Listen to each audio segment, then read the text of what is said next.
It's really difficult. It's still really difficult to think about, even this day, 3 years on. I worked in a really high pressure job. I had a young family, my son was only 3 at the time. We'd been married a couple of years, and I think from the outside looking in, people would have thought that my life was great, and I'm not even going to dispute that, but I think I had really stopped looking after my mental well-being. My job at the time needed me to be in the office a lot, 14, 15-hour days, and I'd done that for a long time, and I just really burnt myself out, physically burnt myself out, mentally burnt myself out, and emotionally probably burnt myself out because I wasn't connecting with my family at home as I should have been. And I made the grave mistake of not really speaking about it, despite having depression, anxiety for a long time. My wife Siobhan was going through she had gone through a surgery at that time. So she had what I perceived at the time to be a real physical ailment, and something that, and I probably told myself that I was becoming a burden, and that I couldn't burden her again with my struggles. We'd had problems in the past where she had dragged me through it. And I think that's the thing about your mind, particularly when you live with depression like I do. If you don't look after it and you allow it to manifest, and then it can tell you things that aren't true, and it takes you away from that reality. And that's what happened to me. It started off just with low mood, and we all experience low moods to a certain degree. Everyone wakes up some mornings and feel like they don't have the energy to go about the day, maybe as they did yesterday.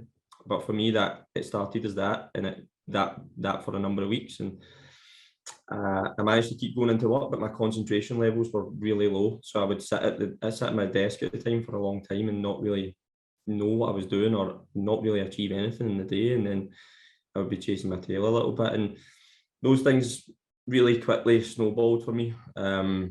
And I quickly started to tell myself that I was a burden. And a lot of that was driven from past experience, where, as I've alluded to already, I'd had my struggles, and I'd started to think, it's going to be like this for my full life. I hadn't accepted that I had an illness, probably. It felt like every couple of years I was going through a battle again, or what I call an episode, but there may be better terms for it. I felt like that was happening every couple of years. And for about the week leading up to the attempt, suicide started to become an option in my mind. Started to feel like a choice between, suffering through this pain or ending it all. And some people maybe don't understand how that ever becomes an option. And I'm completely empathetic with that. And I'm actually grateful that some people don't understand that, because it means they've never experienced it. But to try and put it into words, I had a young son, and I didn't want my son to see his dad every couple of years, go down this rabbit hole of depression again, and have no energy, and not be able to play with him, not be able to engage with him. Started to feel like he would be better off without me.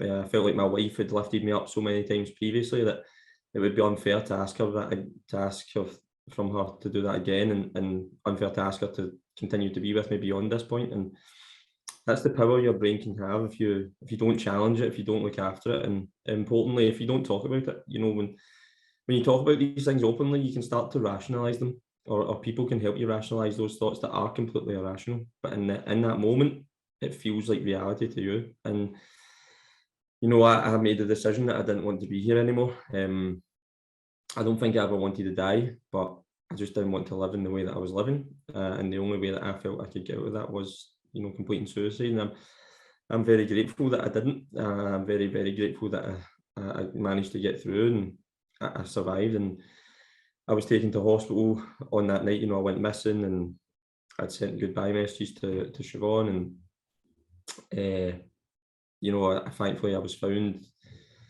and I was taken to hospital, and I had to then engage in recovery. And obviously that was a really traumatic and difficult period, but I think that's probably the best recollection I have of it, without going into the detail of the attempt. That's the recollection of my thought process around the time, and where I was at in my life.